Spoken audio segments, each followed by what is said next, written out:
don't have a positive ID yet, but I think we may be looking at Mr. Floyd Collister, also known as Marcel, the grande dame of the Las Vegas female impersonators. You a fan? Mrs. Doubtfire is more my taste. The smell of booze is pretty strong. Well, I imagine Floyd's probably in his mid to late 70s, so if he tied one on last night, accidents will happen, along with maybe a stroke or a heart attack. Yeah, you're right. I mean, you might really be right about tying one on. See his wrists? Looks like ligature marks. Someone wanted to make sure their drinking buddy didn't leave too soon. Didn't leave until he was dead. She, you mean, until she was dead. I'm just saying.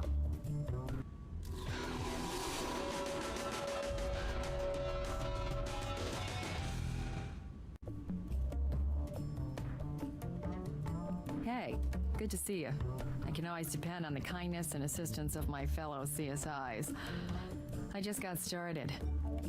You're welcome to jump in on the scene with me, or you can talk to our one and only witness over there.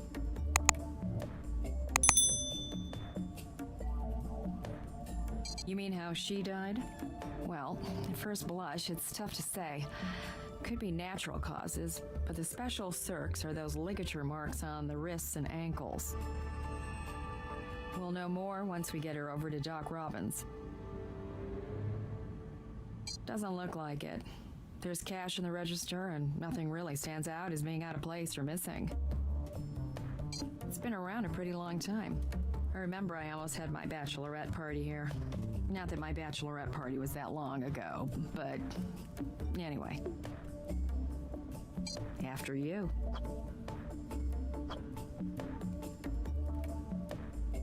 Hello, sir. We're with the Las Vegas Crime Lab. Can we get your name? Sure. Name's Gary Beaumont. I've been pretty much a regular here for, 30 years, give or take, right? Everybody knows me.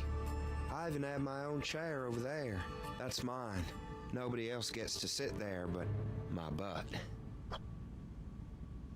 I found her, yes. I showed up about 9 o'clock for Bloody Mary Sundays. That's what Marcel calls it. And I'm walking in and passing right by the stage, and that's when I saw her, face down. I got up there, and I tried to wake her up, but she wasn't breathing, and I couldn't save her. I don't have any kind of training. I used to know CPR, but, I just called 911. That's all I thought I could really do. Besides Mr. Collister, that is. Mr. Collister? I'm sorry, don't you mean Marcel? Yes, sorry. It's a bit confusing. Marcel. I didn't mean to jump on you. It's just that Marcel was truly a lady. The most kind, gracious, generous, loving, feminine spirit I've ever known. As for Floyd Collister, that person's dead to me. Well, she did own a bar.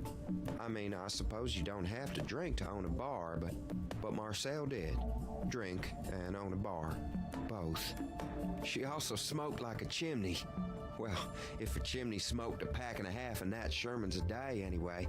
Misapprehension scolded her about it all the time. I'm sorry. I wasn't quite clear whether Marcel was having some misapprehension about her health or there's actually a person named Misapprehension? Oh no, she's not a person. She's a diva. The divine Miss A. She's been performing at the club for as long as I've been here. But you probably never heard of her, because Marcel only let one star shine here. Hers. Do you know Misapprehension's real name? You probably want me to say her real name is Wallace Biganowski, but she'll always be Miss A to me. Would you say they got along? Oh, no. No. Oil and water. Cats and dogs. Betty Davis and Joan Crawford. I mean, those two fought constantly. But they needed each other. Marcel was the star around here, but she was just awful with money. Miss A kept this place in business. Did things ever get violent between the two of them? No, never. They yelled a lot, but I think they really loved each other. Oh no, poor Miss A. She'll be devastated when she finds out. I should probably try to find her in case she needs a shoulder to cry on. Let me think. No, that's really all that stands out to me. If I remember something, can I call you? Do you have a card? You don't think they'll close the club down, do you?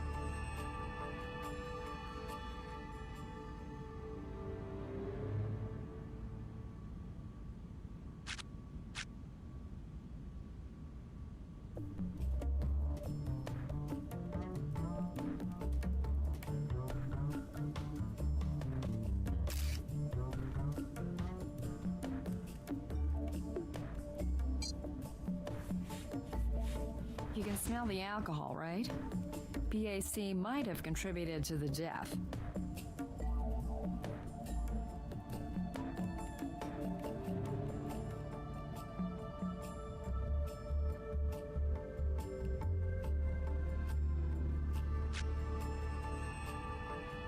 The mic's off.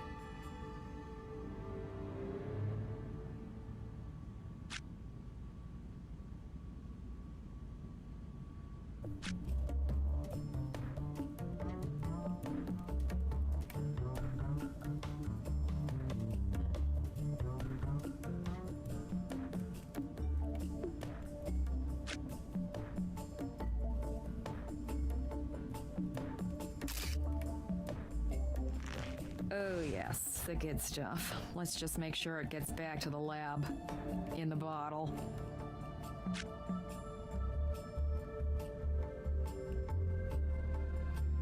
I'm tempted, but no.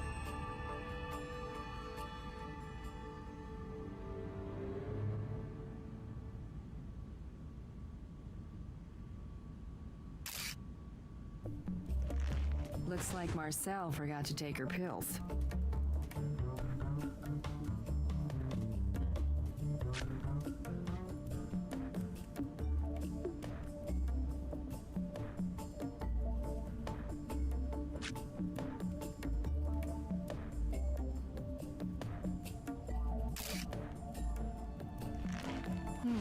Looks like this Wallace Beaconowski is angling for partial ownership in this club.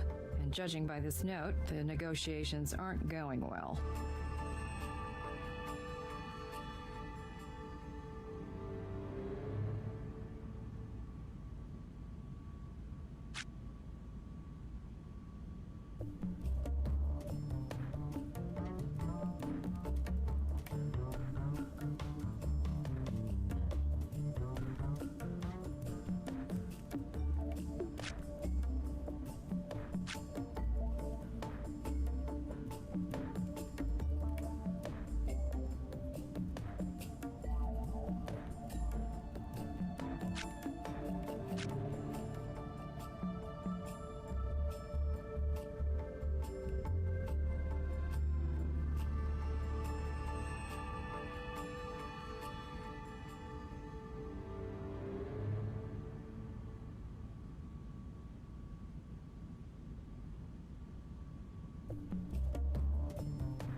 Someone's gotten into the whiskey.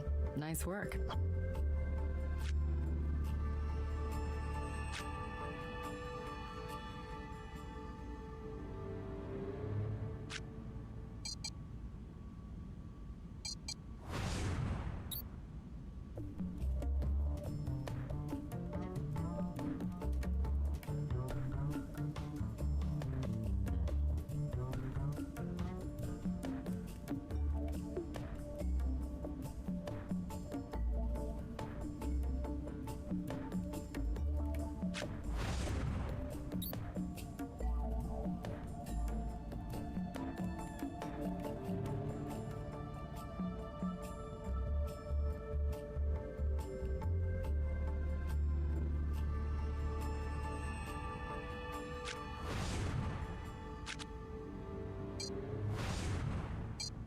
I'll have Doc Robbins send someone down and pick up the body.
Water, grain alcohol, and traces of wood esters, tannins, and lactones.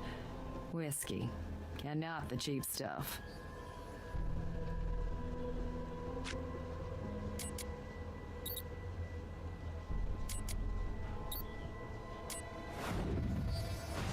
The alcohol in the victim matches the alcohol in the bottle, which means it was a classic cork party.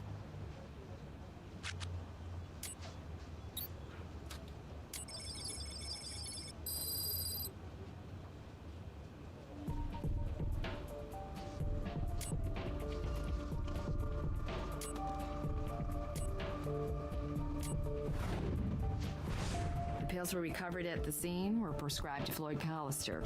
They're hydramazine. It's a heart medication. So, if we run an extended tox panel and find him in Marcel's system, that'd be positive ID.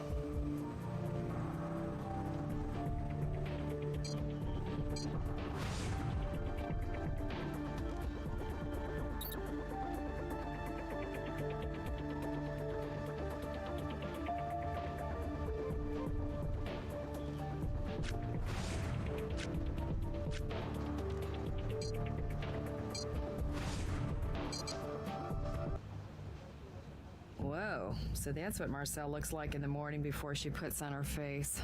She's been a fixture in this town for as long as I can remember, but I don't think anyone's seen her like this, at least not in public. We pulled her, Floyd Collister's DMV records.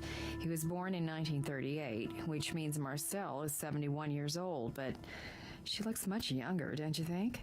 Well, what time taketh away, cosmetic surgery giveth back. To some degree, anyway. I'll check her medical records for the precise number of procedures. Okay. You know, I hate to be a stickler for detail about this, but we haven't really positively identified this victim. We didn't recover any form of identification on the body or at the scene. So before we go any further, let's just make sure this is Marcel or Floyd Collister or whoever or whatever. All right?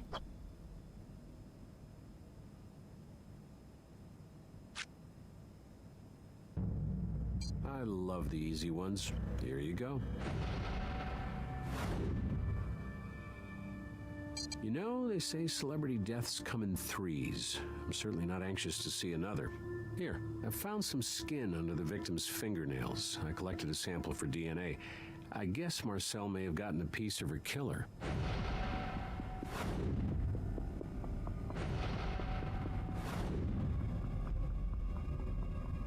What can you tell us about those contusions around his wrists and ankles? Well, they're definitely consistent with ligature marks. The development of the bruising suggests the victim was restrained ante-mortem.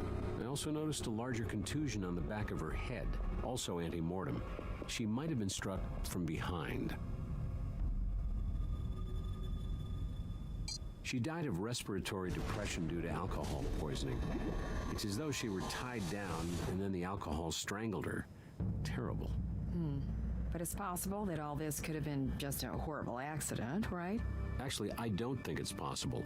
Respiratory or heart failure usually occurs when one's blood alcohol level is somewhere around 0.4%. Now, most people in relatively good health tend to pass out around 0.3. Marcel's BAC was 0.5%. I don't believe there's any way someone at her age, even as healthy as she seemed to be, could have consumed that much alcohol on her own. Force-fed alcohol. It's like some fraternity prank gone bad. Yeah, but it actually reminds me of a serial killer case my boss, when I first started here, used to talk about a lot. What did they call the guy? The Barber Street Boozer. The Barber Street Boozer. Yeah, wasn't that in the mid-70s? I think 1975. I was a little girl, but I kind of remember people talking about him. Well, I'm sure it seemed particularly deviant at the time. What was it? 4 Johns trolling for transvestite prostitutes. They wind up dead, all of them force-fed alcohol. You know, if I'm not mistaken, all 4 of those murders occurred in the same neighborhood as Marcel's Cabaret, and the Barber Street Boozer never got caught. You could have a cold case on your hands. I'll put in the request for the cold case files on the Barber Street Boozer. It'll be worth it just to see if there are any other similarities between this case and those unsolved. We're looking for any sign of the drug, hydromazine. Hydramazine. It's a hard medication that works to expand the blood vessels. I don't see any evidence that this victim was using it, though. So that's not Floyd Collister. Just what we need. An impersonator of an impersonator.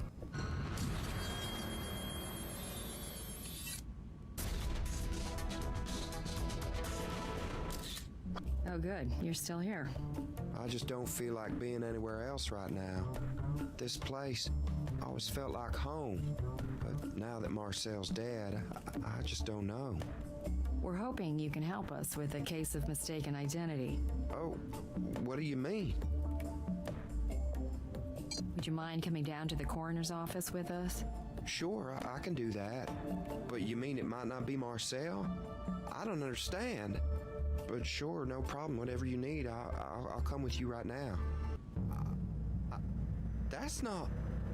Oh, no. That's not Marcel. It's not. Do you know who it is, Mr. Beaumont? But I saw her.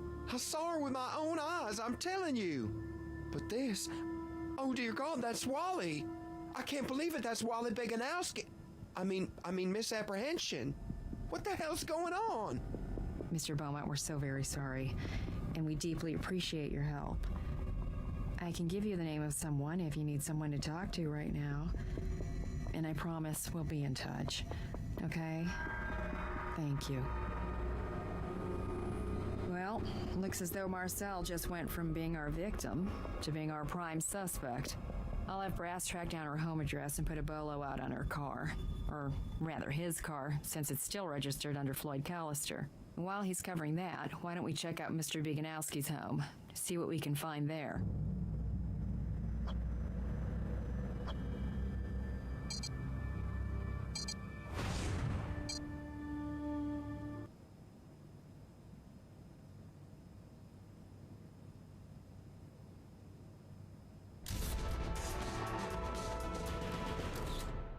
Love what you've done with the place. Well, certainly defies stereotypes. Yeah, I can see why you called me for backup. Tough neighborhood.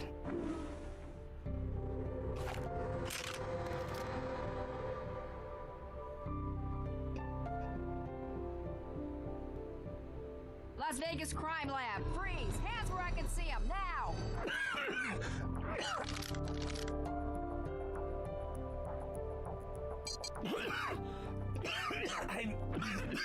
I'm Floyd Collister. Don't shoot, please. Mr. Collister, we're here investigating the murder of Wallace Beganowski. Can you tell us where you were last night? I can't talk right now. I forgot them back there. I'm supposed to take them every day.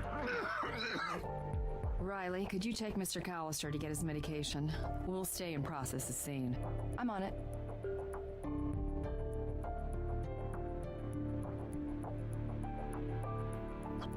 Riley will call us when she gets back to the station.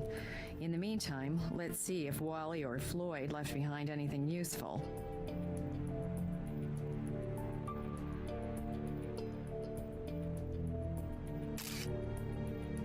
That's the cigarette Collister was smoking. Could come in handy if we need his DNA. Someone who knows how to use one.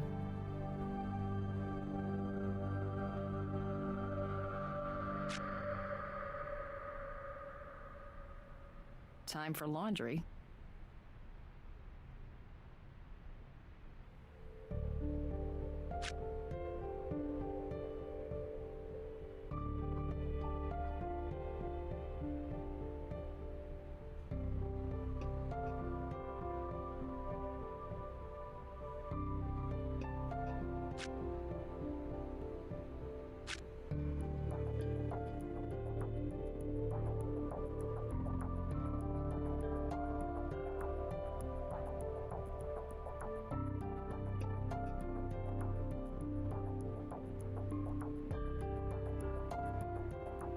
My grandmother collected these.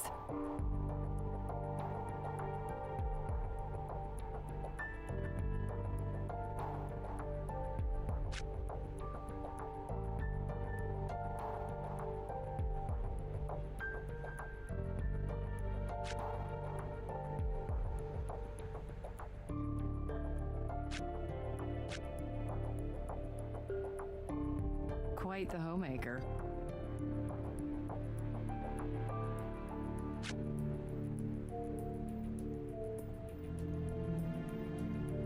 Somebody never finish unpacking?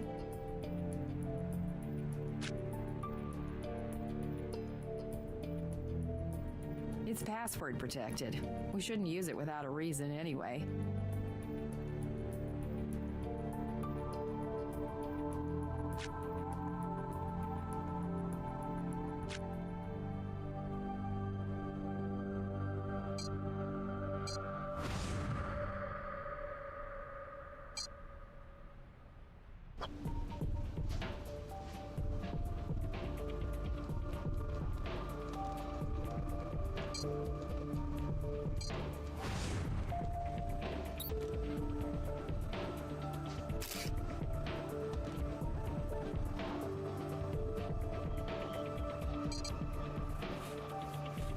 That's Floyd Collister's DNA.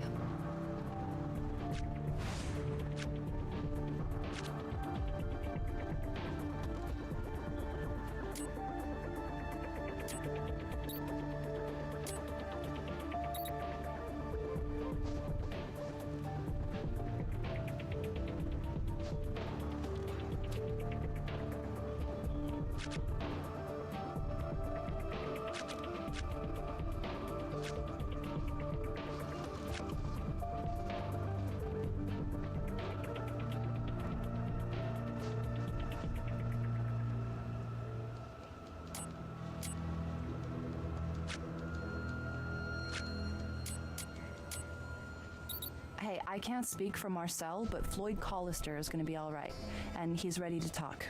Come over to PD when you've wrapped up the scene. Mr. Collister, Wallace Biganowski was murdered in your club. He was found wearing your stage costume. Do you know why he would be dressed as your character, Marcel? It's not a costume, and Marcel is not a character. I am Marcel. I would appreciate it if you would address me properly. I apologize. I meant no disrespect to your authority, but I felt you were demonstrating a disrespect for me, that's all. I understand you have a very difficult job to do. As for Wally spent nearly a lifetime in my shadow. For a time we were rivals, but eventually he assumed the role of my understudy in the cabaret show. He was quite good at becoming me, the voice, the manner, and as you are obviously aware, my health is deteriorating, and I wanted, if something untimely should happen to me, I wanted him to take over, to carry on as Marcel. Is that why Mr. Biganowski had plastic surgery? To look more like you, just in case? That was part of it, of course. I suspect there was also a bit of unhealthy idol worship on Wally's part, but I saw no reason to dissuade him from trying to improve himself. This question just sounds weird in my head, but here goes. Marcel, why were you hiding in Mr. Biganowski's closet? I was hiding from the murderer. Now, when you two showed up, I suppose the closet may have been a Freudian slip. Look, I'm not trying to be cute here. I had gone back to the club after we'd closed to get my heart medication, which I'd forgotten. When I walked in, I saw Wally lying there up on the stage. I wasn't sure what was going on, but I got scared, really scared. Certainly wasn't my finest hour, I will admit that. But if someone was trying to kill Marcel, then I needed to hide somewhere I wouldn't be found. I saw Wally lying there, yes. I saw those dreadful bruises on his wrists and on his ankles. I saw the bottle of booze, and I know Wally doesn't drink. Well, not like that. The very fact of the matter is, over the years, I've received death threats. A considerable number of them, so many that I stopped taking them seriously. I figured I can't stop being who I really am, and better to die in heels anyway. But maybe I should have taken those threats more seriously. I should have at least talked to Wally about them. That's what I should have done. Why didn't you call the police? Oh, honey, who gives a damn about an old No, I will not use that abominable word. It's not right. Let me just say, ma'am, that my experience with law enforcement over the years has not given me the greatest confidence that justice will be served for either me or my community. I understand, Marcel, but times are changing. Sure they are, but you think about how much they've really changed the next time you're walking down the street, just holding hands with your man. Then you try to imagine someone like me doing the same thing. Look, I was wrong, but I did what I did. I panicked and I ran away. I ran away to Wally's apartment and I hid there. I guess I was thinking something like the killer would realize his mistake and keep coming after me. Marcel, for the time being, for your own safety, we're not going to disclose the fact that you're alive. That is, if that's all right with you. No, but it wouldn't have been a bad idea. In fact, I didn't touch a drop of alcohol all night.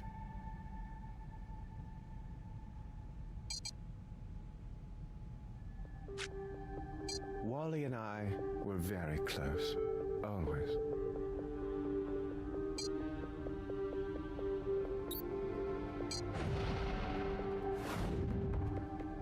Seems like there was tension between the two of you after all. Once Wally saw himself becoming me, he started to become unreasonable. It was still my club. He was the manager, and he did a superb job in that capacity. But I did not want to share everything with him. He started threatening to leave. Oh, so much drama. But I know he would have straightened things out. We always did. For better or worse, in sickness and in health, until death do us part. For all our ups and downs, Wally and I never stopped being friends. I've been staying at his place for the last couple of months. I was there last night, waiting for him to come home.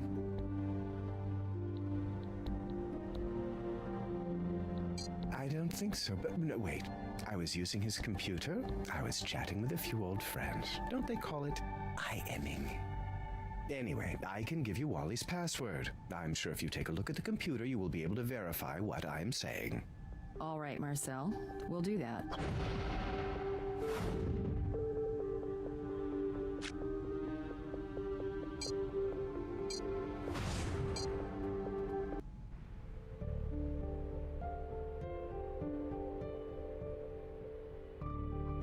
We'll bring Wally's computer back to the lab, and we should be able to confirm whether Marcel was online or not.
Well, if the clock on the wall is right, then Marcel was at Wally's apartment at the time of the murder.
Hey.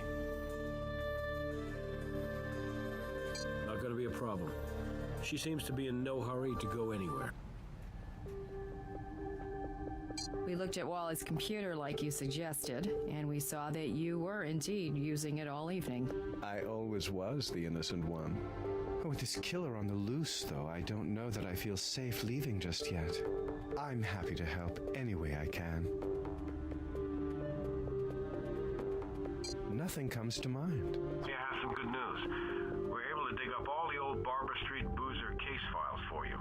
They were buried down in Central Property. I had them sent over to the lab. Let me know if you find anything.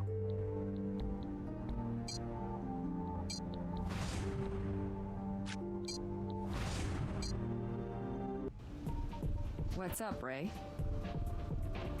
Ray? Oh, sorry. I didn't hear you come in. I understand you may have a serial killer who's come out of retirement. I was curious. I hope you don't mind. Not at all. We could use your expertise, actually. Right now, we're just fishing. There's no evidence linking the previous Barber Street boozer murders to the murder of Floyd Callister. You mean Wallace Biganowski, don't you? Actually, we're trying to keep that information on a need-to-know for the time being. Okay, well, in looking through the old case files, we have 4 male victims, each one from a different race and socioeconomic background. Each was married. Now, the common thread that ties these men together is the desire to explore their homosexual tendencies through the apparent safety of a male presenting himself as a female.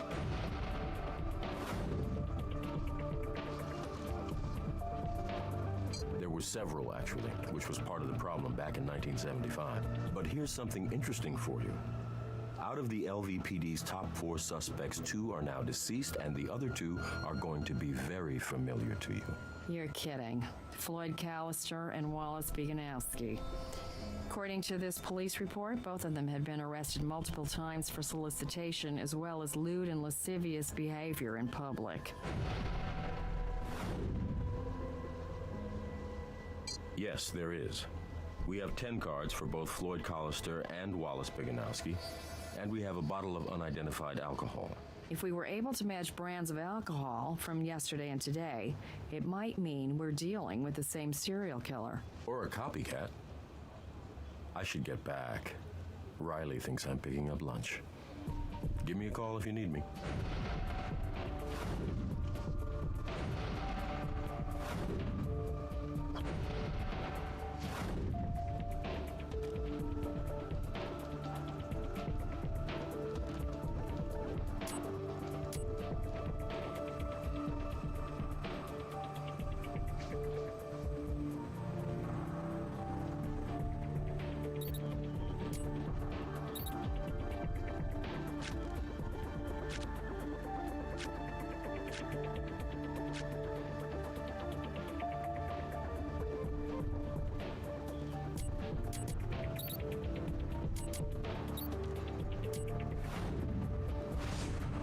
Serial killers are certainly creatures of habit, as well as ritual.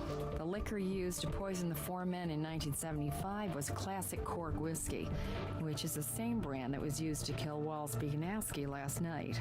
I'm going to ask Brass to help us get in touch with the detectives who worked the original Barber Street Boozer murders. Maybe they can help us better contextualize some of this evidence. What do you need? Do you think there's any way we can talk to the detectives who originally worked the Barber Street murder cases? Detectives Glenn Krautman and Maurice Briggs. Glenn died of prostate cancer 6 years ago, and Maurice just retired. I hear you had some input on her final case. She lives out in Boulder City. I'll get her number and have her come down. Hopefully, she might have held on to some of her original case notes. Thank you so much for taking the time to come out here. It's the least I can do. I thought you might try to get in touch with me. I saw the news. Floyd Collister murdered in his own club. The news didn't give many details, but you think it might be the boozer, don't you? Or a copycat. The MO is similar. Male victim forced to ingest a toxic level of distilled alcohol. Murder took place in the same neighborhood as well. The MO, as I said, is similar, but it's not exactly the same. This victim isn't married, nor was he someone who could be described as a closeted homosexual. The one that got away. The most frustrating case I ever worked, and my biggest regret, for so many reasons. Glenn and I worked as hard as we could to close this case. But I have to tell you the truth. The department, at that time, did not consider the boozer the highest priority. That's right. It's shameful, but there it is. I can only imagine what we might have been able to do if some people's hearts and minds had been different back then. Fortunately, for whatever reason, the boozer decided to stop on his own. Glenn and I both believed the killer was most likely someone merely posing as a transvestite prostitute in order to lure his victims.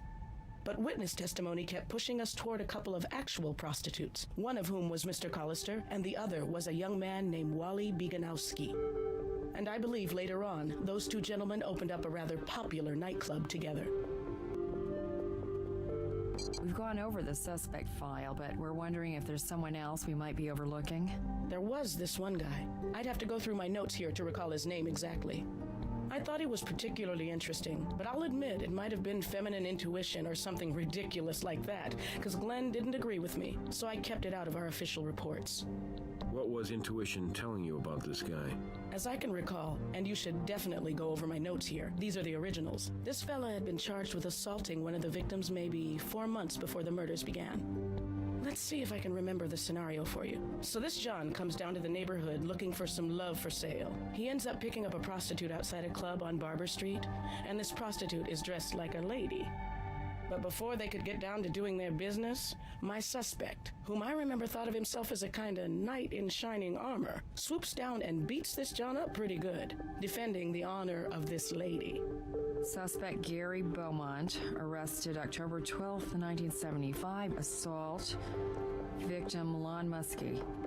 Muskie was in the act of soliciting another male for the purpose of prostitution. Muskie released from police custody, not charged. Let me get this straight. Gary attacks this guy Muskie, and a few weeks later, Muskie becomes one of the Barber Street boozer victims? And then 35 years later, who should discover our latest victim but Gary Beaumont?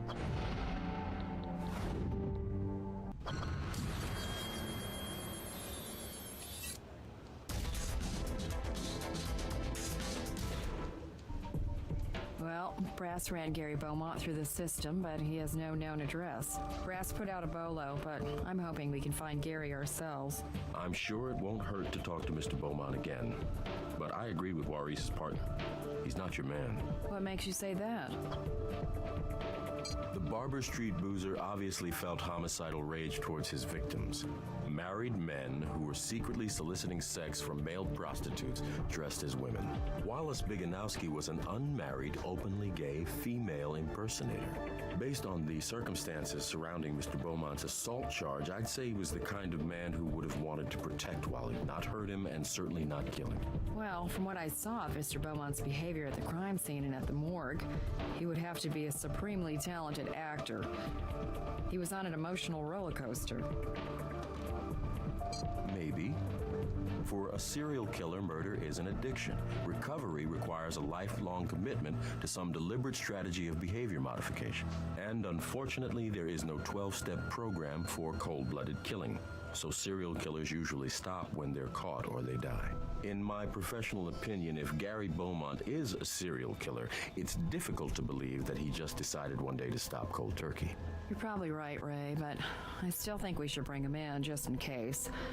Cover all the bases. And if Beaumont's been such a loyal customer all these years, maybe Marcel knows where he likes to hang out when he's not at the cabaret.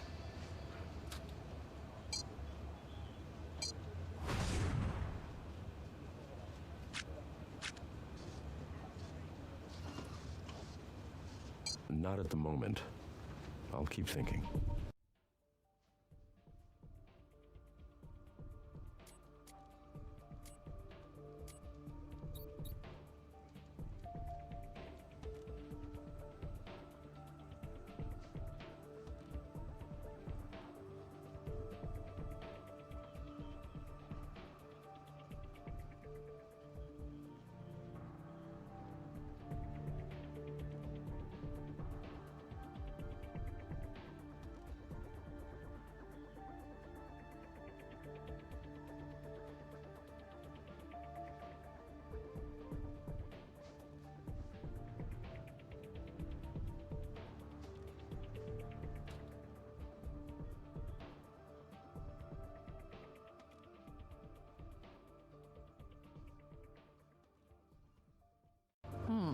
That's peculiar.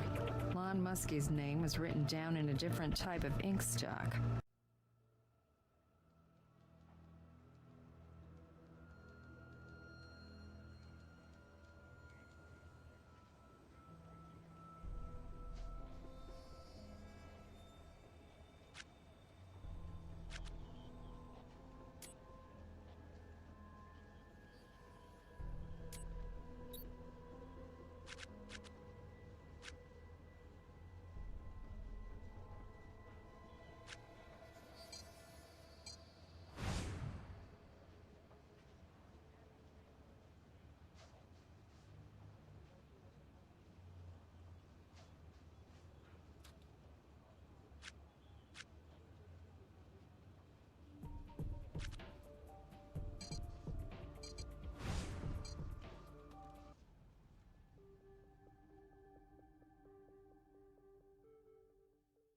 I'll bring him right up to interrogation.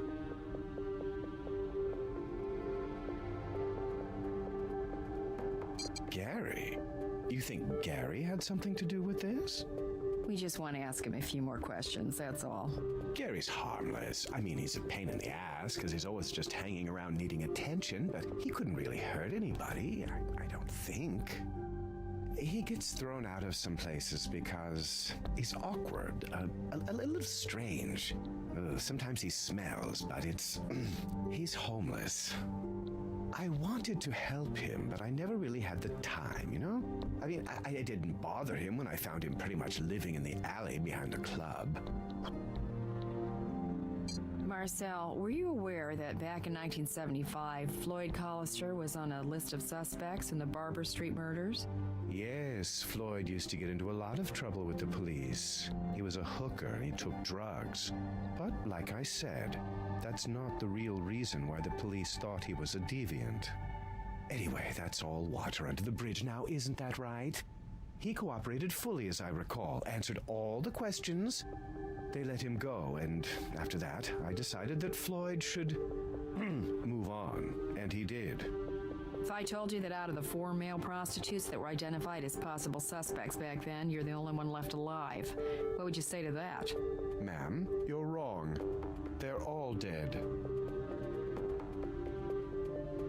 I'm sorry, but I really have nothing more to say to you.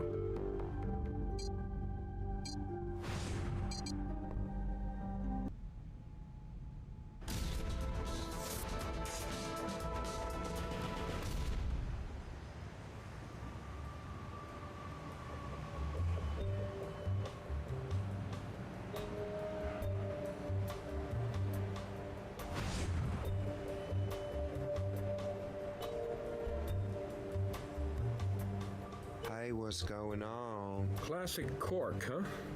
Gary, for a homeless guy, you sure have expensive taste in booze.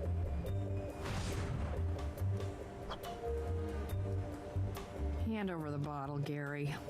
Yeah, of course, here. What's wrong? Why are you looking at me like that, huh? Not exactly a 4-star hotel. It's a love letter to Wally from Gary.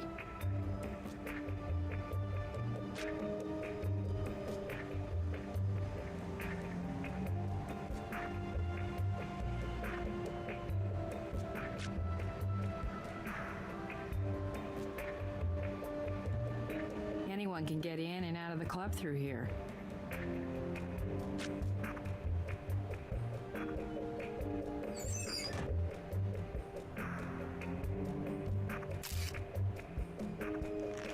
It would have taken at least this much alcohol to kill Biganowski.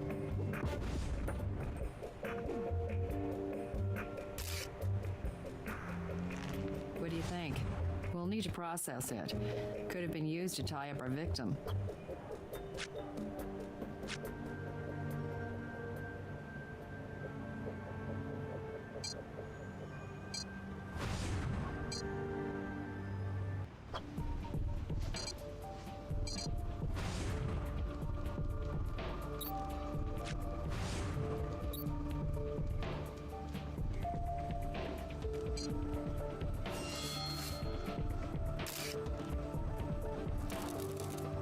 That's just where Gary was holding the bottle.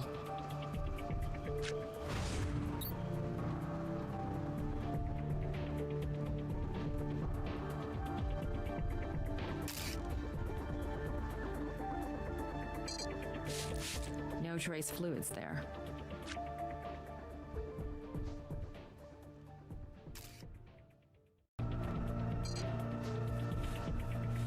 Tell you what, I'll buy you dinner if that DNA doesn't come back a match to our victim.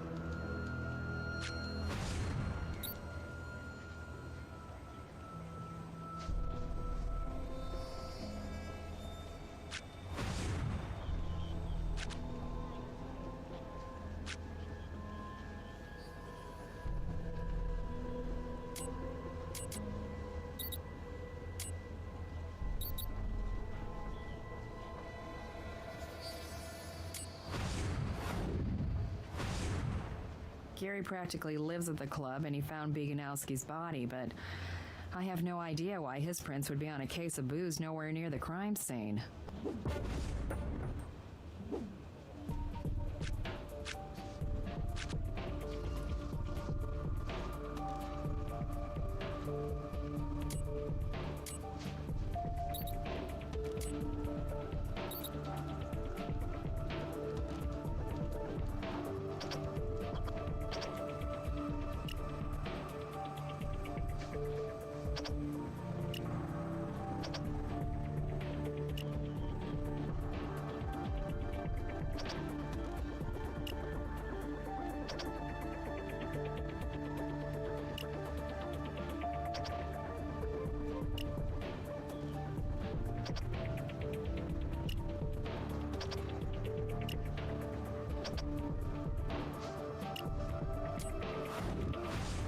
Told ya.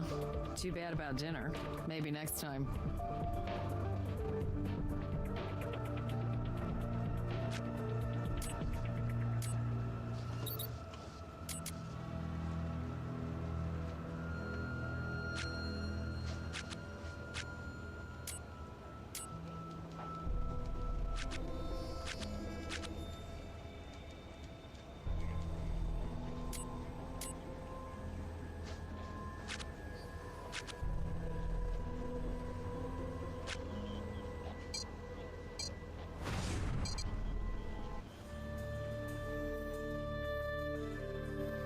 Yeah? I'm gonna need to see some evidence before I go to a judge.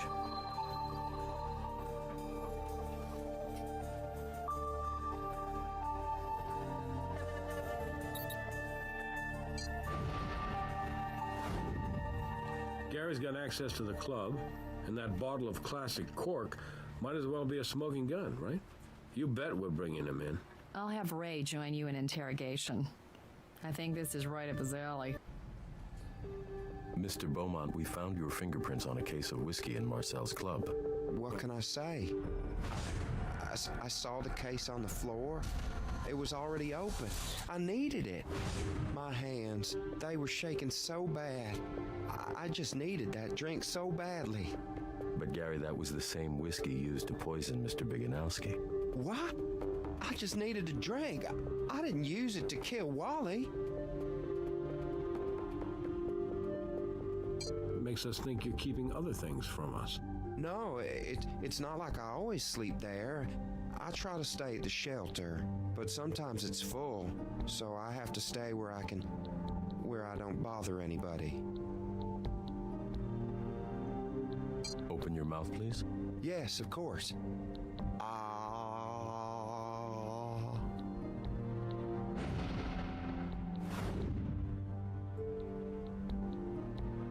What? Of course not. I had no reason to be mad at Wally.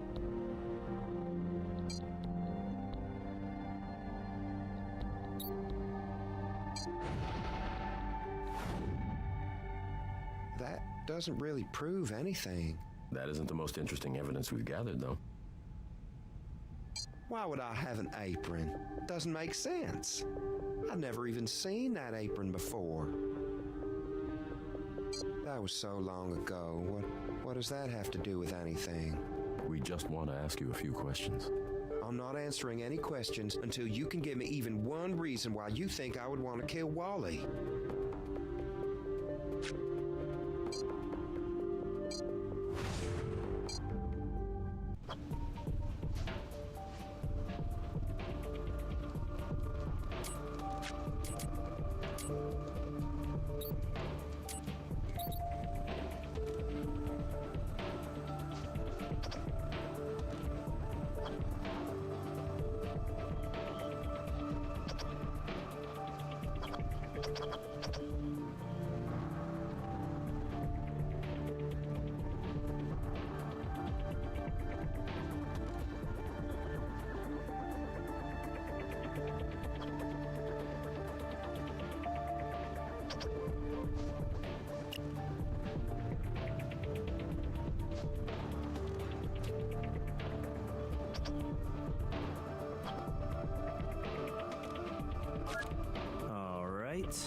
That's a no match. It wasn't Beaumont who attacked Biganowski.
I had no reason to be mad at Wally.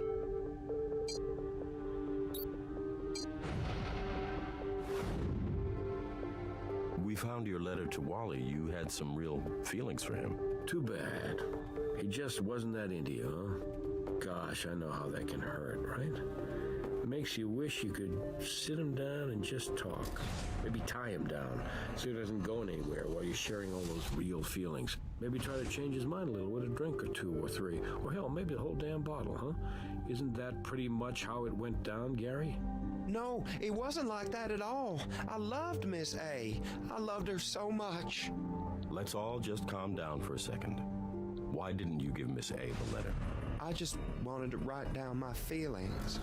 For once in my life, I wanted to be honest with myself. She knew how I felt about her. I told her. I said, I love you. And she looked at me, kind of puzzled, and said, it must be so nice to be able to say those words and mean them. And then she walked away from me. I wasn't even sure what she meant, but I had my answer. We would always just be friends. And I could live with that. That's a lovely story, Gary, but will a jury believe it? If you're innocent, you better start answering our questions. All of them. Okay, I'll tell you whatever you want. 4 months later, Muskie's found dead in his car off Barber Street. Lon Muskie, is that his name? I never asked. Sure, I beat him up, but he deserved it. He would take my friends out on dates, and they would come back bruised, sometimes bleeding. I wanted to teach him how to treat a lady in a language he would understand, but I didn't try to kill him. He should have gone to jail, but that detective, she let him go. But what can you expect, huh? You guys look out for each other, and I can't blame you. What do you mean, we look out for each other? Do you mean we cops look out for each other? Muskie wasn't a cop. No, you guys, black people. I'm sorry, I mean African Americans. Oh, now I've gone and put my foot in my mouth. Well, that's what happened, okay? That black lady detective showed up and let him go. I don't remember exactly what she looked like. I remember that her badge surprised me. I'd never seen a black woman detective before. Wait a second, you're saying Detective Maurice Briggs knew this guy and just let him go because she was black and he was black? Is that the load of bull you're trying to sell us about one of the most distinguished officers this department has ever known? Please, I'm only telling you what I remember. I'm not making anything up, I swear. Maybe it wasn't just a black thing. Come to think of it, the way they argued, maybe they knew each other. She did say she was giving him a ride home. I think. It was a really long time ago. Setting aside Mr. Beaumont's racial insensitivities, I think we need to take a better look at Detective Briggs' involvement in all of this. You want to know what I think? I think this guy's a lying sack. This is a photograph of Lon Muskie from the Barber Street murders case file. Is this the man you assaulted? No, that's not the guy. I'm sure I'd remember him, and that's not him. That's strange. But take a look at this photograph then. This is another Barber Street boozer victim. His name is Matthew Dawes. Is this the man? That's him. That's the guy that hurt my friends. Matthew Dawes.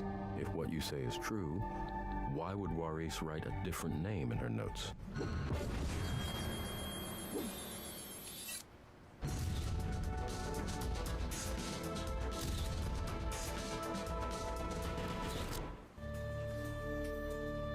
Did I hear Ray right?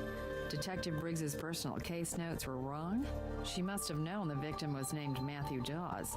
I hate to say it, I think we need to get to the bottom of her involvement in all this. I can't believe it. And I'm not just saying that because I think this Beaumont guy's lying to us. Even if he were telling us God's honest truth, retired Detective Maurice Briggs is one of the most dedicated and well-respected officers to ever serve in Las Vegas law enforcement. What do you need? No judge is going to permit you to compromise her rights without some very compelling evidence.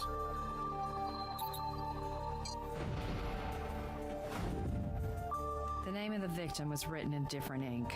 These notes were altered after the fact to remove all trace of Matthew Dawes' name. I can't believe she deliberately tried to mislead us, but the evidence speaks for itself. Okay, I'll go with you to serve the warrant. Why don't you take Nick along, too? Another pair of eyes won't hurt.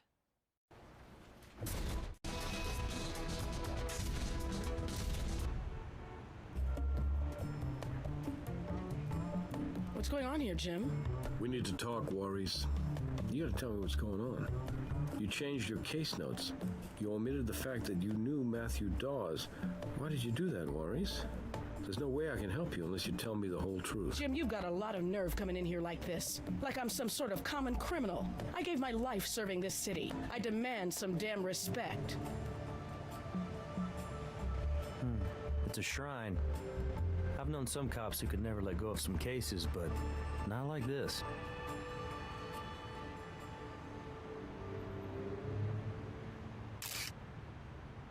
I never would have pictured you in pink, Maurice.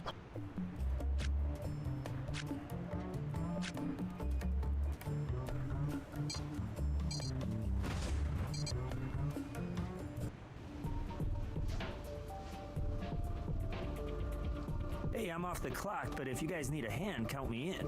The Barber Street Boozer is a part of Vegas history. If he's back, then I want to be there when we take him in.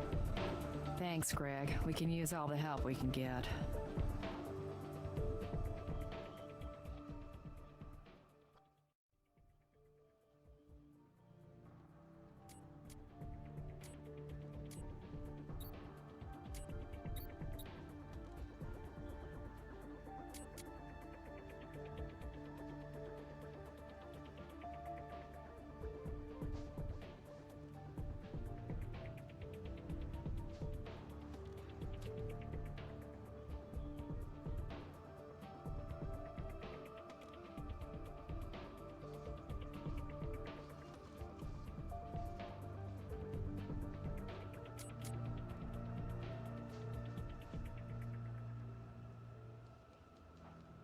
Maybe we'll have better luck with a different magnification.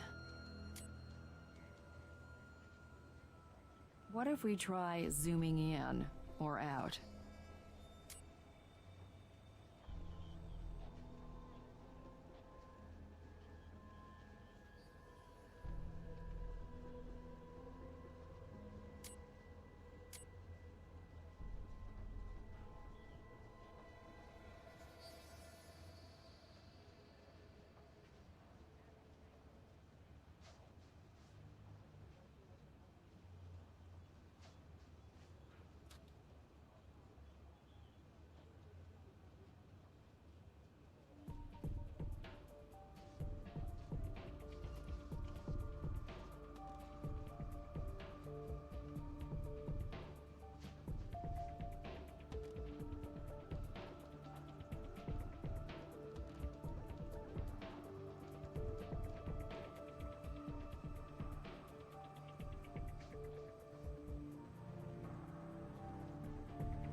Yep, the fiber we found in Detective Briggs' trailer matches the apron found in the dumpster.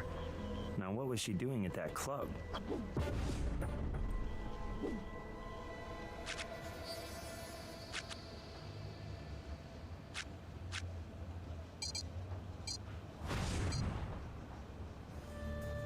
Hey, I know this is tough, Jim. look, I'm not gonna lie to you.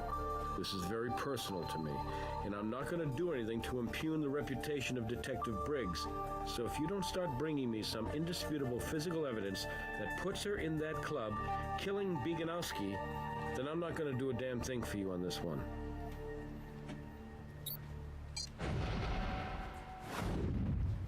Are you sure this is right? Okay. So the fiber from the apron puts Detective Briggs at the crime scene. I don't know. If you weren't the one asking, I'd say go back and try again. But I'll see what I can do. I'm not promising anything. In fact, I hope the judge turns us down. Detective Briggs, we found the victim's blood on an apron behind the club. A thread from that same apron was in your home. That's why you brought me in? I probably had the same kind of apron at some time. That's no evidence. How dare you accuse me of this? Maurice, I may be the only friend you have right now. You have the right to talk to your lawyer, but you and me, we're cops. I know where you're coming from. Talk to me. Just because I carried a badge doesn't make me your sister, Jim. You have no idea where I come from or what I've been through. I'm sorry, we'll need to swab the inside of your mouth. You go right ahead and do your job then.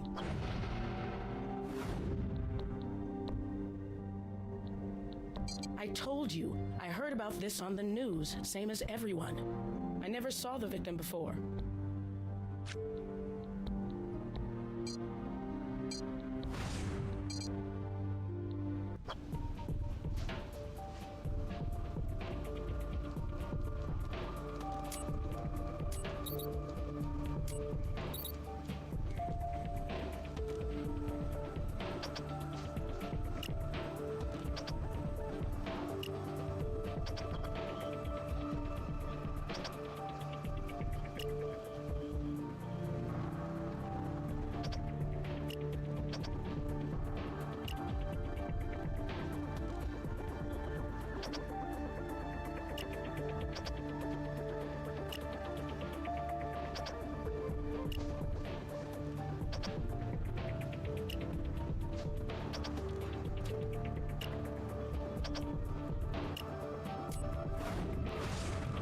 The DNA under Beganowski's fingernails matches Detective Briggs.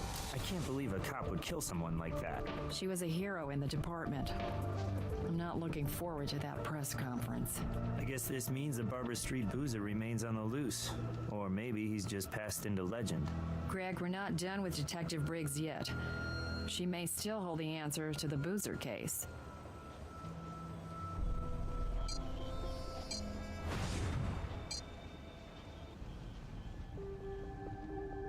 I never saw the victim before.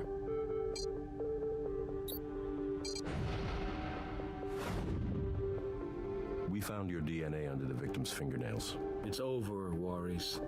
We have all the evidence we need to charge you. It just doesn't make sense. Why would you kill this man? Why were you even in that club that night? Have you ever lost someone you truly loved? Grief is like a cancer. Matthew Dawes was my fiancé. He was the Barber Street Boozer's third victim. He was the only man I ever really loved, with my body and soul. But the man struggled with a sickness, with a disease. You're trying to say he was gay. That's not a disease, Warris. It's a sin and a sickness, but we were working it out. We were praying, and we would have beaten this thing together. I know we would have. But then that monster took him away from me. Do you mean Floyd Collister? Hell yes, Floyd Collister. He was the boozer. How long have you suspected that Floyd was the Barber Street Boozer? I don't suspect it. I know it. I had looked at Floyd for the killings before, more than once. I could never make it stick. Honestly, from talking to him, I didn't think he had it in him.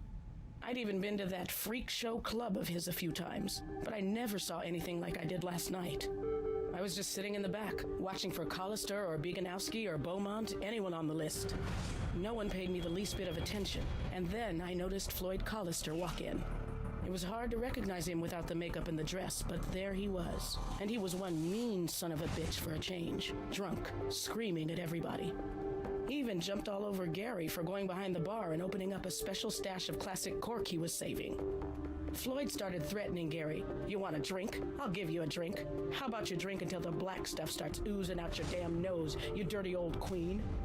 That's when I knew, after all these years, I knew in my heart, in my gut, it was Floyd Collister. It was Floyd all along. He was the monster. It was Floyd all along. He killed Matthew. It wasn't revenge. It was justice. Justice? What the hell are you talking about, Warris? What's happened to you?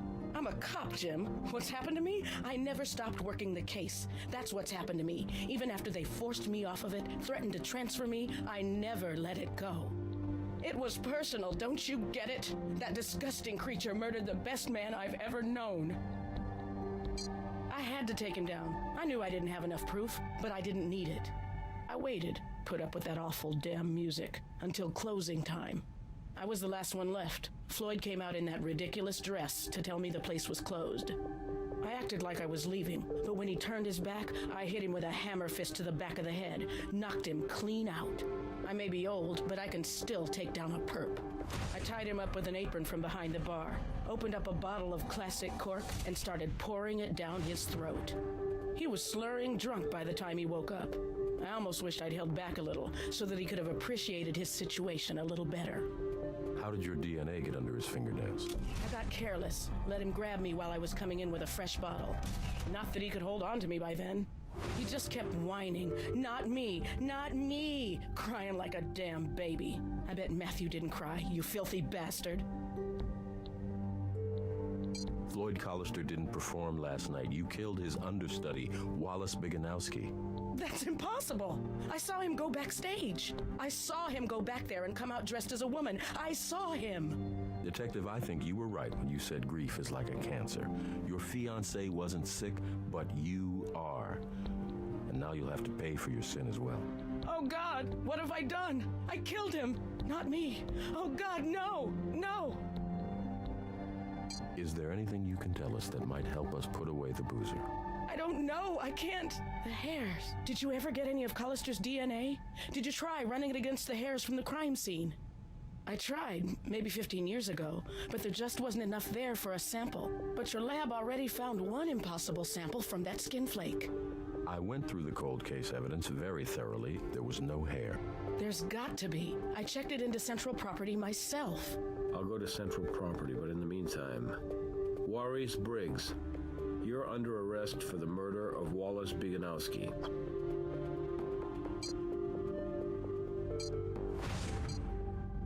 Maurice was right about that hair.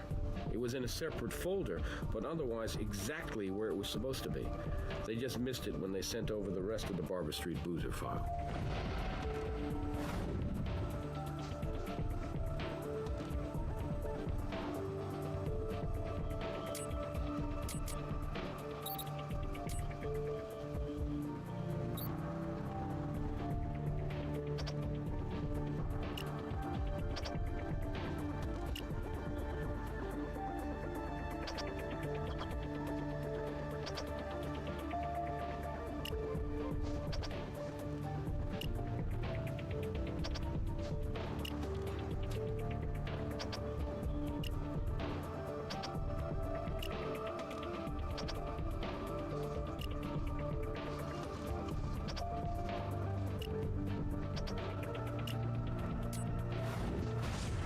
Whoa, Marcel is the Barber Street Boozer? Unbelievable. I've got to put this in my book. Brass better be ready for the press conference of his career.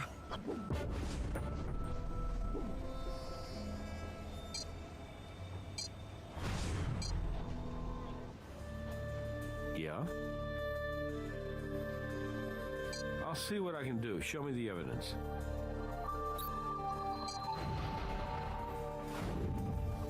It's last call for Floyd Collister. I'll pick him up.